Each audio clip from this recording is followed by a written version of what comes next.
एक चूड़ियां बेचने वाली को मुझसे प्यार हो गया। उसकी क्या कमाल मोहब्बत थी। वो जहां भी जाती वहां की मशहूर चीज मेरे लिए तोहफे में ले आती थी। वो मेरी खातिर मेरे शहर में 4 साल तक रही।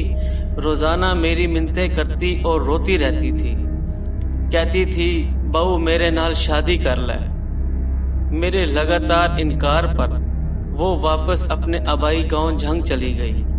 कुछ अरसे बाद मैं अपने दोस्तों के साथ सुल्तान बहू के मज़ार पर गया। मैं उधर मज़ार के बाहर खड़ा था कि पीछे से किसी ने मेरा बाजू पकड़ा। देखा तो वही चूड़ियां बेचने वाली थी। खुशी के मारे वो कहने लगी, आकिब मेरी दुआ रंग ले आई, तेरा दीदार हो गया, साड़ी ईद हो गई।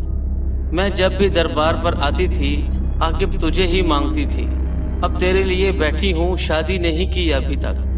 फिर उसकी आंखों में आंसू आ गए और कहने लगी, भीख मांगना चूड़ियां बेचना मेरा कसूर तो नहीं, ये तो मेरी किस्मत है, मेरा नसीब है, तो सज़ा मुझे क्यों मिल रही है।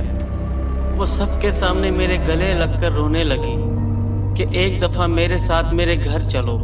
मेरे पाँव पकड़ लिए। सब लोग देख रहे थे। मेरी बहुत बेइज्जती हुई। लोगों का मजमा लग गया। दोस्तों ने बोला कि चलो एक दफ़ा हो ही आते हैं। मैंने हाँ कर दी तो वो भाग कर गाड़ी में बैठ गई। उसका घर 50 किलोमीटर दूर था।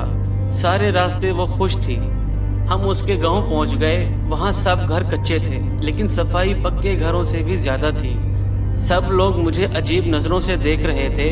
हम उनके घर पहुंचे तो उसकी सब सहेलियां जमा हो गईं। फिर उसने हमारे लिए क्या मज़े का खाना बनाया।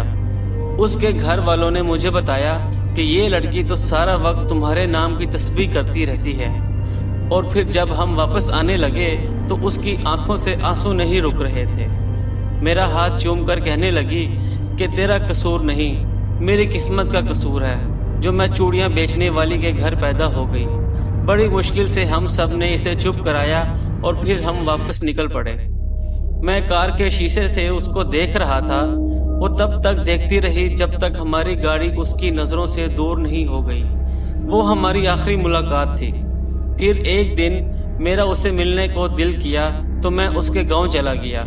उसके घर वालों ने बताया कि तुम्हारे जाने के बाद वो बहुत बीमार रहने लग गई थी। खाना पीना हंसना तक छोड़ दिया था और एक दिन उसकी मौत हो गई। मुझे उससे मोहब्बत तो नहीं थी, पर मैं आज भी उसे रोज़ याद करता हूँ और हर साल ईद के दिन उसकी कब्र पर जाता हूँ।